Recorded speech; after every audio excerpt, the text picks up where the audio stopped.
Welcome to Gyanpedia virtual classes. आज से हम स्टार्ट कर रहे हैं हिस्ट्री में सबसे पहले हम एंशिएंट हिस्ट्री करेंगे, यानी कि प्राचीन भारत का इतिहास, और उसमें हम सबसे पहले पढ़ेंगे हड़प्पा सभ्यता। तो हिस्ट्री स्टार्ट कर रहे हैं, इसकी अलग से प्लेलिस्ट है, हम चैनल पर डाल देंगे तो आप उसको देख सकते हैं। और चलिए स्टार्ट करते हैं। हड़प्पा सभ्यता।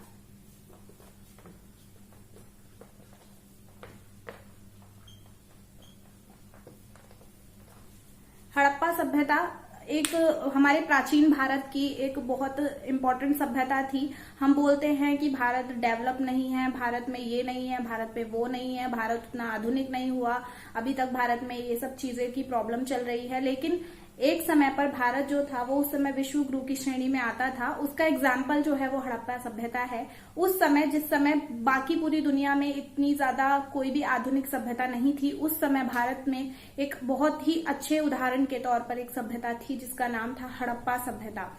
इस सभ्यता में जो लोग थे वो किस तरीके से रहा करते थे, नगर नियोजन किस प्रकार का था, इतनी अच्छी अच्छी सुविधाएं थी जो आज के समय में भी बहुत रेयर हो जाती हैं, बहुत मुश्किल से कहीं कहीं पर है कि बिल्कुल ही नहीं है, उस समय पर थी। तो आज हम इसी हड़प्पा सभ्यता के बारे में पढ़ेंगे, इसके इतिहास के बारे में जान लेते हैं। सबसे पहले हम जानते हैं कि इसका नाम हड़प्पा सभ्यता कैसे पड़ा।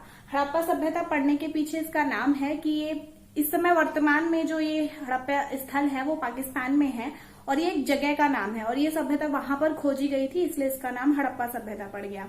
इसके अलावा इसके 2-3 नाम और हैं। एक इसका नाम है सिंधु घाटी सभ्यता, एक नाम है सिंधु सभ्यता, सिंधु घाटी और सिंधु सभ्यता भी बोल सकते हैं। सरस्वती सभ्यता भी इसी को बोलते हैं।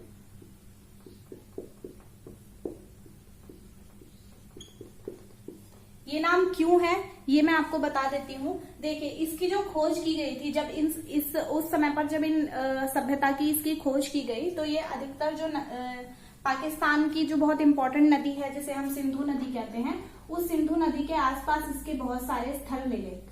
जितनी जगहें हमें मिली वो अधिकतर सिंधु नदी के आसपास मिली, इसलिए इसका नाम जो था वो सिंधु नदी घाटी सभ्यता पड़ा।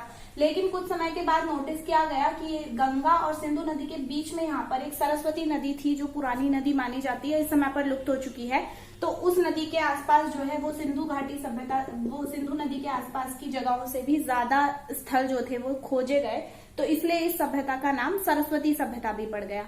तो सिंधु नदी घाटी सभ्यता के नाम से भी हम इसे जानते हैं और सरस्वती सभ्यता के नाम से भी हम इसे जानते हैं। इसकी खोज कैसे हुई हम उसको डिस्कस करते हैं। सबसे पहले 1826 में एक व्यक्ति थे, चार्ल्स मैनन। इन्होंने नोटिस किया था कि जो जहां पर हड़प्पा सभ्यता खोजी गई उस स्थान पर जमीन में से ईंटें निकल आती हैं। लोग क्या करते थे, वहां पर ईंटें निकाला करते थे और घर बना लिया करते थे, उन्हें ईंटें खरीदने की जरूरत नहीं पड़ती थी। उन्होंने इस चीज पर ध्यान दिया, लेकिन ये बात ऐसी हो गई, इस पर कोई ज्यादा शोध या ज्यादा खोजें हुई नहीं। उसके बाद 1921 में फिर से इस चीज के ऊपर दोबारा से ध्यान गया। इसके बीच में एक बार और गया था 1853 में, जिस समय पर जो ट्रेन थी वो हमारे देश में चली थी, पहली ट्रेन जो चली थी सबको पता होगा 1853 में। उस समय पर ध्यान गया जब कराची और एक आई थिंक लाहौर था, कराची और लाहौर के बीच में एक ट्रैक बिछाया जाना था, उस समय पर भी इस चीज की तरफ ध्यान गया कि वहां पर ईंटें निकल रही थी, लेकिन फिर इतने बड़े लेवल पर इसकी खुदाई वगैरह हो नहीं पाई। फिर 1921 में दोबारा से इसके ऊपर ध्यान दिया गया और दयाराम साहनी थे, दयाराम साहनी, इन्होंने वहां पर जब खुदाई करवानी शुरू करी और बहुत बड़े लेवल पर खुदाई हुई, तब ये पता चला कि उसके नीचे बहुत पूरा का पूरा शहर बसा हुआ था। थोड़ी सी खुदाई के बाद ही सारी चीजें सामने आने लगी और ये पता लगा कि इसके नीचे एक बहुत बड़ा शहर बसा हुआ है और इस प्रकार हुई हड़प्पा सभ्यता की खोज। इसके ही नेक्स्ट ईयर, अगले ही साल 1922 में राखलदास बनर्जी ने एक दूसरी सभ्यता खोजने का जो बहुत इंपॉर्टेंट काम था वो किया और उस सभ्यता का नाम था मोहनजोदाड़ो। मोहनजोदड़ो सभ्यता, मोहनजोदाड़ो सभ्यता। मोहनजोदाड़ो सभ्यता के बारे में अधिकतर जो जानकारी है वो अभी एक मूवी भी बनी है उसमें भी बहुत मिली हुई है। इतना पूरा हम उसे एग्जैक्टली नहीं बोल सकते, लेकिन बहुत छोटी छोटी चीजें हैं जो उस मूवी में ध्यान में रखकर बनाया गया है। जैसे उसमें एक सींग वाला पशु दिखाया हुआ है। बहुत सी चीजें हैं मोहनजोदाड़ो में जो हमें देखने को मिली हैं। आप चाहें तो वो भी देख सकते हैं, लेकिन पूरी जानकारी भी नहीं है, पूरी जानकारी हमें पढ़नी ही पड़ेगी। तो आज हम पढ़ेंगे हड़प्पा सभ्यता। 1921 में खोज की दयाराम साहनी ने, और उसी के नेक्स्ट ईयर जो हमारी दूसरी सभ्यता थी मोहनजोदड़ो सभ्यता, उसकी खोज हुई थी। अब 1921 से लेकर जब तक हमारे देश से पाकिस्तान अलग हुआ, 1947 तक जब आजादी मिली और पाकिस्तान अलग हो गया, तब तक लगभग 40 जगह थी जो इस सभ्यता के अंदर खोजी जा चुकी थी। देखिए 40 जगहें बहुत बड़ी बात होती है। उस समय तक खोजी गई जिस समय हमारा देश आजाद हुआ था, लेकिन अब प्रेजेंट में इस समय पर जो जगह है वो खोजी जा चुकी है लगभग 1400 जगह, लगभग 1400 स्थल हैं जो इस हड़प्पा सभ्यता के अंडर में खोजे जा चुके हैं। और ये भी लगभग है, इससे ज्यादा ही हैं थोड़े बहुत। तो अभी हम देखते हैं कि किस जगह पर कितनी कितनी इसके स्थल मिले हैं, कहाँ कहाँ मिले हैं, किस किस देश में मिले हैं। तो पहले वो डिस्कस कर लेते हैं। चलिए देख लेते हैं। हम उन जगहों के बारे में डिस्कस कर लेते हैं जिन जिन देशों में जितनी जितनी जगह मिली है, हमें वो पढ़ना भी जरूरी है क्योंकि ये भी एग्जाम में आ जाता है। तो हम देख लेते हैं। 3 जो देश हैं उनमें मिली है अफगानिस्तान में। हाँ, इसके अलावा एक और इम्पोर्टेंट जानकारी है यूपी के बच्चों के लिए जो यूपी बीएड के पेपर की तैयारी कर रहे हैं। यूपी बीएड का पेपर 29 जुलाई को जो है वो होने वाला था, कोरोना की वजह से टल रहा था। अभी वो और आगे पहुंच गया, अब वो पहुंच गया 9 अगस्त को। और ये भी कोई फिक्स नहीं है क्योंकि अभी कंडीशंस आप देख ही रहे हैं, मरीज बढ़ ही रहे हैं दिन प्रतिदिन। और यूपी में तो अभी लॉकडाउन भी हुआ है, कल से लगेगा, 4 दिन का लॉकडाउन जो है वो लगेगा पूर्ण रूप से। तो 9 अगस्त को अभी एग्जाम चला गया, अभी भी गारंटी कुछ नहीं है, लेकिन अभी आगे डेट बढ़ गई है। आगे जितनी अपडेट होंगी हम आपको देते रहेंगे। तो हम देखते हैं। अफगानिस्तान में मिले हैं दो स्थल जो हैं वो अफगानिस्तान में मिले हैं हड़प्पा सभ्यता के। उसके अलावा 2 जो स्थान है वो मिले हैं पाकिस्तान में, सॉरी 2 नहीं मिले हैं, पाकिस्तान में मिले हैं 475 स्थान जो है वो पाकिस्तान में मिले हड़प्पा सभ्यता के। और भारत में, हमारे इंडिया में मिली है 925। सबसे ज्यादा जो स्थान है वो भारत में मिली है। टोटल मिलाकर 1402 स्थान अभी तक मिल चुके हैं। ये भी आंकड़ों में है, अभी हो सकता है और मिल गए हों। तो ये कुछ है। अफगानिस्तान में 2 जगह हैं जहां पर हड़प्पा सभ्यता पाई गई। पाकिस्तान में 475 हैं और भारत में 925 हैं। अगर ये आए कि भारत में ही कौन सी जगह पर सबसे ज्यादा हड़प्पा सभ्यता के जो प्रमाण हैं, जो स्थल हैं वो मिले हैं, तो वो मिले हैं गुजरात राज्य में। गुजरात राज्य में सबसे ज्यादा जो स्थान मिले हैं हड़प्पा सभ्यता के वो मिले हैं। भारत में अगर पूछेंगे तो गुजरात है, वैसे भी भारत ही है क्योंकि सबसे ज्यादा भारत में मिले हैं, लेकिन अफगानिस्तान और पाकिस्तान में भी इसका योगदान है। तो ये जो पूरी सभ्यता है हड़प्पा सभ्यता, 1402 स्थान इसके अभी तक प्राप्त हो चुके हैं। अब हम देख लेते हैं कि ये फैली कहाँ कहाँ तक है, कहाँ से इसका क्या। देखिए सबसे पहले इसकी जो शेप है, अगर इसकी जो आकृति है उसके बारे में आ जाए कि इसका आकार क्या है, तो इसका आकार है त्रिभुजाकार। त्रिभुजाकार किस तरीके से है वो हम अभी बताते हैं। देखिए सबसे ऊपर यहाँ पर आएगा जम्मू कश्मीर। जम्मू कश्मीर में एक स्थान है मांडा। मांडा नाम के स्थान पर जो है उत्तर में वो इसका प्रमाण मिला है हड़प्पा सभ्यता का। वहीं दक्षिण में जो प्रमाण मिला है, दिखाई दे रहा है, हाँ, दक्षिण में जो प्रमाण मिला है वो मिला है महाराष्ट्र के दैमाबाद में।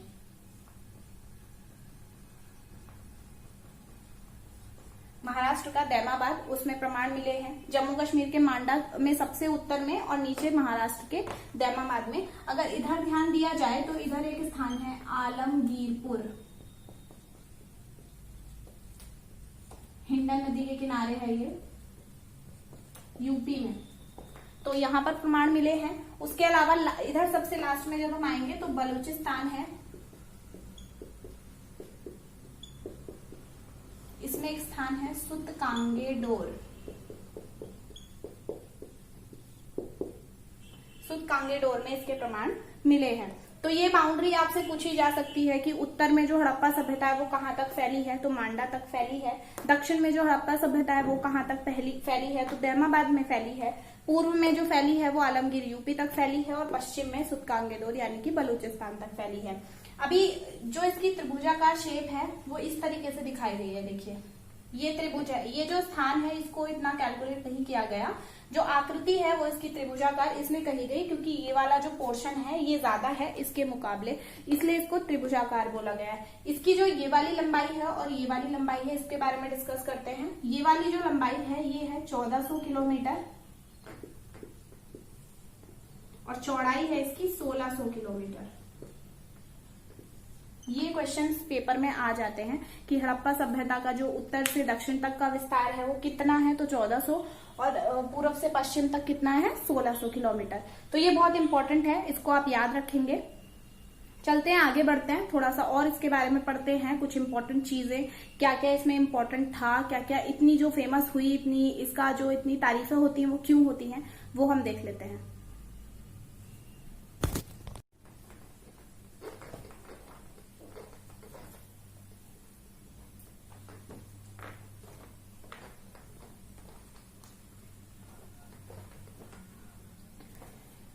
आगे बढ़ते हैं, देख लेते हैं कि क्या है। देखिए ये दो कारण थे जिसकी वजह से इसे एक बहुत ही आधुनिक सभ्यता का जो दर्जा था वो दिया गया। एक तो था इसका शहरीकरण, जिसको नगर नियोजन भी कहा जाता है, और एक था इसका जो जल निकासी की व्यवस्था थी वो बहुत ज्यादा अच्छी थी। नगर नियोजन, शहरीकरण और जल निकासी, ये दो चीजें हैं जो आज के नगरों में भी देखी जाती है। जब इंसान कभी भी, कोई भी व्यक्ति है कहीं पर, अगर उसे घर खरीदना हो तो वो इन दो चीजों को तो जरूरी देखता है। तो ये उस समय पर बहुत अच्छे प्रकार से इन्होंने मैनेज की गई थी। कैसे मैनेज की गई थी, पूरे एक शहर का हम आपको एक तरीके से नक्शा सा बताते हैं। दो प्रकार से जो शहर था वो दो हिस्सों में बटा हुआ होता था। सारी सभ्यताओं में दो हिस्सों में हुआ करता था, सिर्फ एक सभ्यता है जिसे हम धोलावीरा सभ्यता कहते हैं। धोलावीरा, उसमें 3 पार्ट्स में डिवाइडेड था। तो ये हम अभी बाद में देखेंगे कि क्या था इसमें। तो इसमें दो भागों में बटा हुआ होता था, एक ये और एक ये। जो ऊपर, एक थोड़ा ऊपर था, एक थोड़ा नीचे था। जो ऊपर वाला हिस्सा था वो थोड़ा छोटा हुआ करता था और ये थोड़ा बड़ा हुआ करता था। ये थोड़ा सा बड़ा हुआ करता था। इसको बोला जाता था पश्चिमी टीला। पश्चिमी टीले में जो रहा करते थे वो पुरोहित वर्ग के लोग रहा करते थे, उच्च वर्ग के लोग रहते थे। इसकी बाउंड्री होती थी, बाउंड्री रहा करती थी, और बाउंड्री में पक्की ईंटों का इस्तेमाल था। पकाई हुई ईंटों का प्रयोग किया गया था बाउंड्री बनाने में। तो इस टीले में, यानी कि ऊपर वाले टीले में जो है वो रहा करते थे पुरोहित लोग, पुरोहित वर्ग के लोग, और पक्की ईंटों से इसकी बाउंड्री बनी हुआ करती थी। ये थोड़ा ऊपर होता था, इसकी 4 दीवारी भी होती थी। कहीं कहीं पर यहाँ पर भी 4 दीवारी है, तो वो हम आंकड़ों में पढ़ेंगे कहाँ पर है कहाँ पर नहीं है। ये पश्चिमी टीला था, इसको इसी प्रकार से पूर्वी टीला बोला जाता था। और इसमें जो पुरोहित वर्ग को छोड़कर अन्य वर्ग हो गए, सैनिक वर्ग हो गया, शिक्षक वर्ग हो गया, बाकी के जितने वर्ग हैं वो पूर्वी टीले में रहा करते थे। इसकी जो बाउंड्री है वो कहीं पर होती थी, कहीं पर नहीं होती थी, तो इतनी इसमें कोई बड़ी प्रॉब्लम नहीं है, आप इसको इजीली याद कर सकते हैं। धौलावीरा में क्या था, जो हिस्सा था 3 थे। एक बीच में भी यहाँ पर कहीं पर हिस्सा हुआ करता था जिसे मध्यमा बोला जाता था, मध्यम हिस्सा बोला जाता था। तो ये इंपॉर्टेंट है, आ जाता है कि ऐसी कौन सी सभ्यता है जिसमें जो 3 भागों में बटी हुई थी, 2 भागों में नहीं थी, तो वो धौलावीरा सभ्यता थी। पुरोहित वर्ग के लोग रहा करते थे पश्चिमी टीले में और बाकी के सभी लोग रहा करते थे पूर्वी टीले में। ये क्यों बनाए गए थे, इसको बहुत सोच समझकर बनाया गया था। इसके सोचने का रीजन ये था कि अभी हमने बताया था आपको थोड़ी देर पहले कि नदियों के किनारे जो थी ये सभ्यता थी, तो नदी हुआ करती थी, बहुत ज्यादा बारिश हुआ करती थी, तो बाढ़ आ सकती थी। तो बाढ़ जब आ सकती थी तो बाढ़ में क्या होता था कि ये वाला जो टीला है वो कम सुरक्षित था, ये ज्यादा सुरक्षित था। जो इम्पोर्टेंट लोग थे, जो पुरोहित लोग थे, वो ऊपर वाले टीले में रहा करते थे। मतलब यदि बाढ़ आ रही है, कोई आक्रमण हो रहा है, तो उसका सामना पहले पूर्वी टीले को करना पड़ेगा, बाद में पश्चिमी टीले पर आएंगे।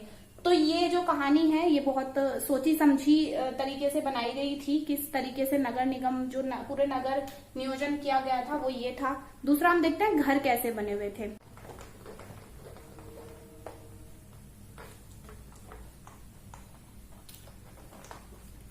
इसमें जो घर बने हुए हुआ करते थे, घरों का एक बहुत ही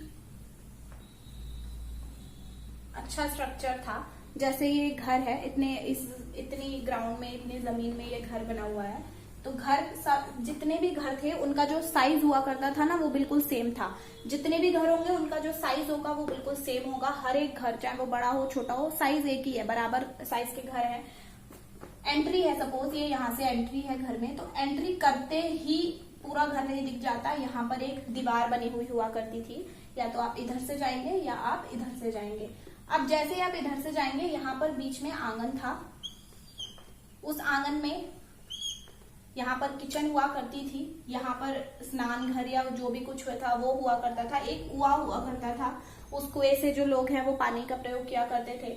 और किचन और बाथरूम का जो पानी था वो एक पाइपिंग के थ्रू यहाँ से ऐसे निकलकर यहाँ बाहर गली में निकला करता था। नालियों में जो पानी था वो जाया करता था। तो ये जल निकासी थी। मीन्स किचन और बाथरूम का, यानी कि स्नान घर का जो पानी है वो पाइप्स के थ्रू, या जैसे भी उस समय पर उन्होंने पाइप बना रखे होंगे, उसके थ्रू वो पूरा गली में, नालियों के थ्रू पूरे शहर से बाहर निकल जाया करता। तो ये बहुत इंपॉर्टेंट है आज की तरह। बाकी एक इम्पोर्टेंट है कि पूरे घर में 5 कमरे हुआ करते थे।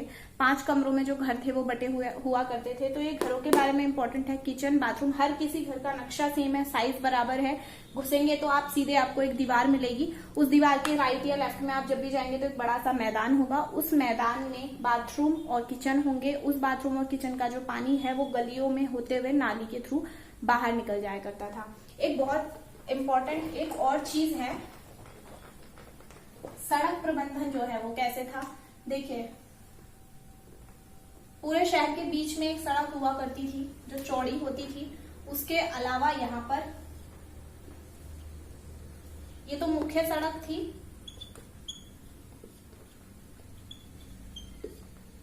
और ये छोटी छोटी सड़कें थी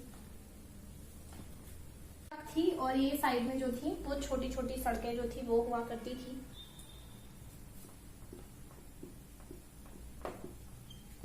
सड़क हुआ करती थी जो आपस में एक दूसरे को बिल्कुल समकोण पर काटती थी। 90 डिग्री का एंगल हुआ करता था, समकोण पर काटती थी।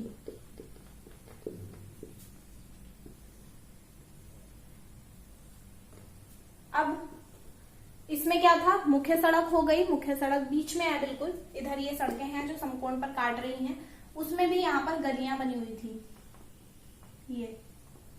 ये गलियां भी एक दूसरे को समकोण पर ही काटा करती थी। छोटी छोटी गलियां जो एक दूसरे को समकोण पर ही काटती थी। सड़कें भी समकोण पर काट रही हैं, गलियां भी समकोण पर काट रही हैं। और फिर इन गलियों के बीच, इन गलियों में ही घर होते थे। ये 1, ये 2, ये 3 घर हो गए। इन तीनों घरों का जो रास्ता है, जो दरवाजे हैं, वो गलियों में खुलते थे। समझ रहे हैं? ये क्वेश्चन भी आ रखा है कि हड़प्पा सभ्यता में जो घरों के दरवाजे थे वो कहाँ खुलते थे, तो दरवाजे हमेशा गली में खुलते थे, गली में खुला करते थे। एक सभ्यता है, जैसे उसमें धौलावीरा थी, 3 पार्ट्स में डिवाइड था। यहाँ पर एक सभ्यता है जिसे हम बोलते हैं लोथल। इस अकेली सभ्यता में जो दरवाजे हैं वो सड़क पर खुलते हैं। मतलब यहाँ पर इस वाले रास्ते में यहाँ पर दरवाजे खुला, कुछ इस टाइप से घर होते होंगे वो, फिर लंबाई में। यहाँ पर जो घर हैं उनके रास्ते गली में खुल रहे हैं। ये भी सुरक्षा की दृष्टि से है कि आप सड़क से कोई एंटर नहीं कर सकता, उससे पहले गली में प्रवेश करना होगा, उसके बाद वो घर में घुसेगा। तो ये कुछ इंपॉर्टेंट नगर नियोजन थे जो हड़प्पा सभ्यता में थे। दरवाजे गली में खुलते हैं, एक मुख्य सड़क होती है, 2 सड़कें, मतलब बाकी की सड़कें समकोण पर काटती हैं, फिर छोटी छोटी गलियां होती हैं वो भी समकोण पर काटती हैं सड़कों को, और जो घरों के दरवाजे हैं वो गलियों में खुला करते हैं, ना कि सड़क पर। लोथल सभ्यता में जो दरवाजे हैं वो सड़क पर खुलते हैं। अब हम देखते हैं उस समय का खान पान, रहन सहन क्या है।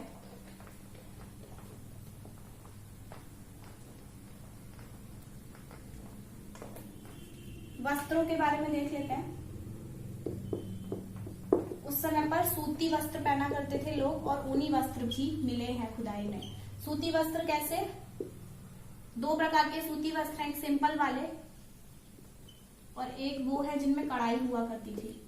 जिन वस्त्रों में कढ़ाई होती थी। देखिए ये जो मैक्सिमम जो किताबें हैं जो भी हैं उसमें सूती वस्त्र दिया होगा, उसके टाइप्स नहीं है, लेकिन जो 6 और 7 की एनसीईआरटी की हिस्ट्री की किताब है ना, उसमें एक 3 पतिया शॉल का वर्णन है।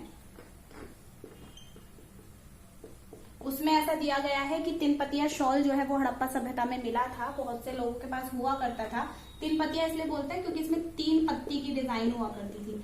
तो यहाँ से हमें पता लग रहा है कि वो कढ़ाई वाला शॉल है, लेकिन सूती वस्त्र सिंपल भी थे। तो 2 प्रकार में थे, सिंपल और कढ़ाई वाले, जिसमें 3 पतिया शॉल का जो है वो वर्णन है। उसके अलावा फसलें,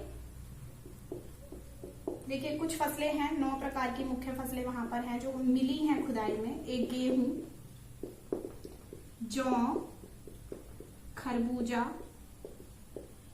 खजूर, तरबूज, सरसों, राई और तिल, ये कुछ फसलें हैं जो मिली हैं, राई और तिल। अभी देखिए एक और चीज है कि यदि सूती वस्त्र है तो सूती वस्त्र बनते हैं कपास से।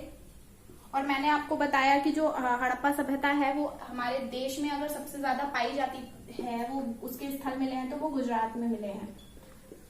गुजरात में कुछ और राज्य भी हैं जैसे गुजरात, महाराष्ट्र, जम्मू कश्मीर,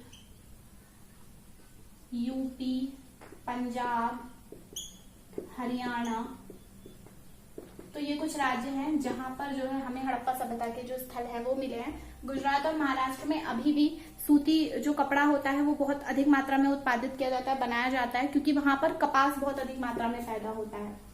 तो यदि हड़प्पा सभ्यता में कपास सूती वस्त्र मिले हैं तो उससे एक और अनुमान लगाया गया कि कपास भी हो सकता है वहां पर पाई गई हो। और उस समय जो विदेशी हुआ करते थे वो भारत में जो हड़प्पा सभ्यता थी उसके कपास को सिंडोन भी बोलते थे। विदेशियों द्वारा जो कपास हुआ करता था उसे सिंडोन नाम से बुलाया जाता था, इसलिए कहीं कहीं इसको सिंडोन सभ्यता भी बोला गया है। जो विदेशी किताबें हैं उनमें अगर इसके बारे में वर्णन है। तो ये कुछ हमारी हड़प्पा सभ्यता के बारे में डिटेल्स थी।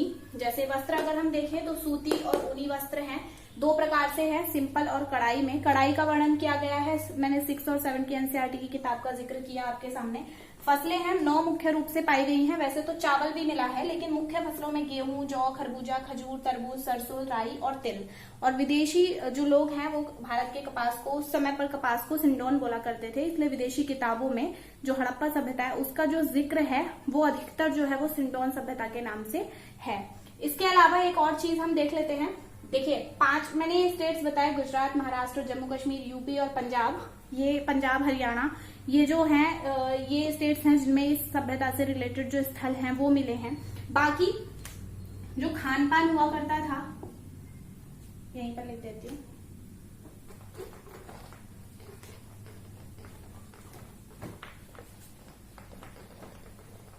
जो खान पान था, मैंने फसलों के बारे में जिक्र किया आपके सामने।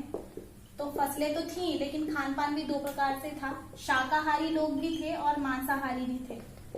शाकाहारी तो फसलें हो रही हैं उससे पता लग रहा है कि शाकाहारी होंगे, क्योंकि फसलों का प्रयोग है शाकाहारी ही करेंगे। मांसाहारी में क्योंकि कभी कहीं कहीं पर जो है वो शिकार का भी उल्लेख मिला है, तो उससे कहा जा सकता है कि जो लोग थे हड़प्पा सभ्यता के वो थोड़ा थोड़ा शिकार भी करते थे, मांसाहार का सेवन जो है वो भी किया करते थे। उसके अलावा आभूषणों का भी जिक्र है। आभूषण जो है वो सोना, हाथी दांत, चांदी, मिट्टी के भी बने हुए हुआ करते थे। मोतियों की मालाएं भी मिली हुई हैं। लकड़ी, सीप, शंख, तो इन सब चीजों के जो आभूषण थे वो लोग पहना करते थे। हो सकता है उनकी जो डेड बॉडीज मिली खुदाई में उनमें ये प्राप्त हुआ हो। सोना, हाथीदांत, चांदी, ये 3-4 चीजें हैं। सोना, हाथीदांत, चांदी और मोती हो सकता है जो हमने बताया। जो पश्चिमी टीला में निवास किया करते थे पुरोहित वर्ग के लोग, वो इनका प्रयोग करते हों। और ये जो बाकी की चीजें हैं इनका प्रयोग जो है वो निचला वर्ग करता हो, थोड़ा सा गरीब वर्ग जो है वो इसका प्रयोग करता हो। तो ये हमारी हड़प्पा सभ्यता कंप्लीट होती है। इसकी सेकंड वीडियो में हम बात करेंगे आंकड़ों के बारे में। जो इसके आंकड़े हैं वो हम आपको लिखवाएंगे, वो हम बताएंगे। जो जिससे ऑब्जेक्टिव क्वेश्चंस बनते हैं वो इससे भी बनते हैं, लेकिन वहां से भी आ जाते हैं। तो सेकंड वीडियो भी आप जरूर देखिएगा। उसके अलावा इसके जो पतन है, जो ये सभ्यता खत्म हुई, उसके बारे में भी बहुत सारे जो अनुमान हैं वो हैं।